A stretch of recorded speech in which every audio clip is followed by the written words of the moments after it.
I'm finally doing it. I'm finally sharing my quest with you guys.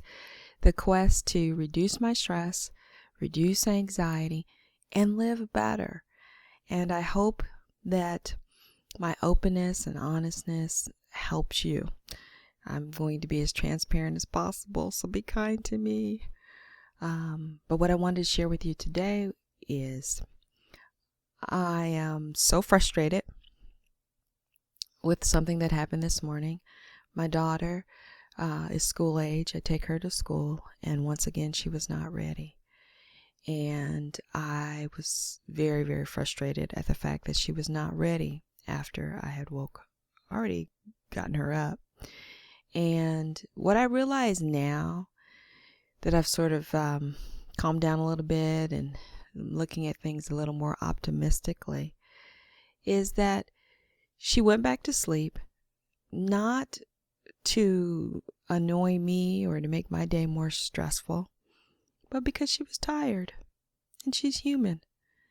And how many times have I turned my alarm off and gone back to sleep and not gotten up exactly when I should have?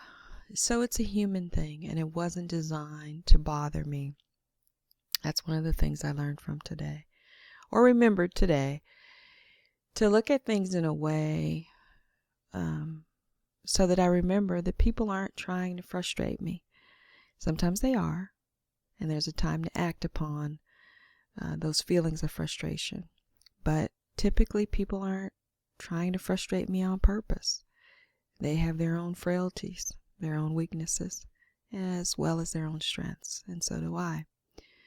The other thing I thought about after this morning's frustration is that in the big scheme of things, it doesn't really matter.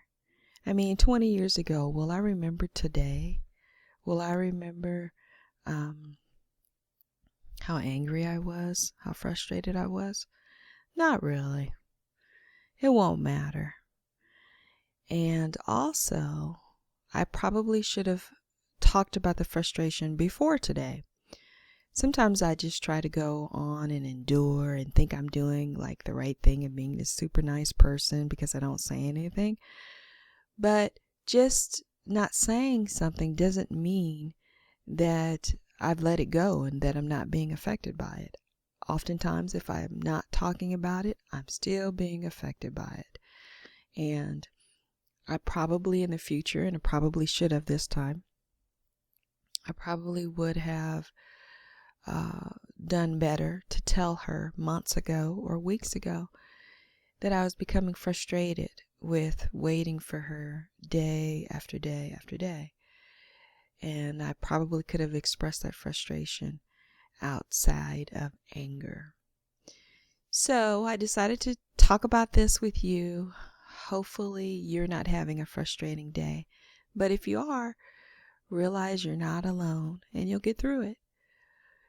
Also, I decided to talk here today because I don't want to ride the broom.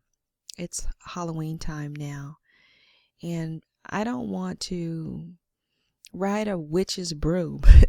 And I know that sounds really strange, but I don't want to ride this incident all day long and just become more and more frustrated all day. It doesn't have to be something I have to ride and talk to everybody about and think about all day and be stressed about tomorrow. I can let it go. It's just one of those minor frustrations that we all face. And today could have been a lot worse this morning. So I hope you're having an awesome day. Keep moving forward, keep getting better, and stay off that broom.